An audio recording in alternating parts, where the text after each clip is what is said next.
Men eng ko'p beradigan tavsiyalardan bittasi bemorlarimga.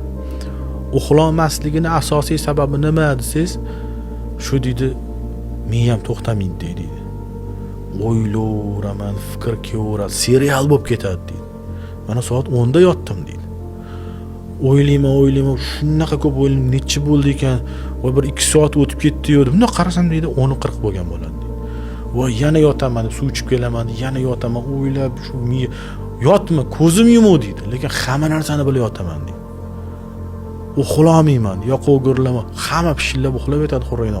Men uxlamayman deydi. Va soat ham 2-3 bo'lgandir. Buni qarasam deydi 1 bo'lgan bo'ladi.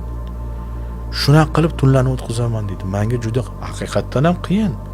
Menga juda qiyin deydi. Rostdan ham qiyin. Uyqusizlik juda yomon narsa. Va uyqusizlik organizmni dam olmasligiga, zamonaviy til bilan aytganda перезагрузка bo'lmasligiga olib keladi. Bu boshqa organlarda ham o'zgarish chaqiradi. Yurak qon tomir, markaziy asab sistemasi, endokrin sistemada juda o'zgarishlar chaqiradi, ya'ni gormonlar o'ynab ketib qoladi. Mana shunaqa o'zgarishlar chaqiradi.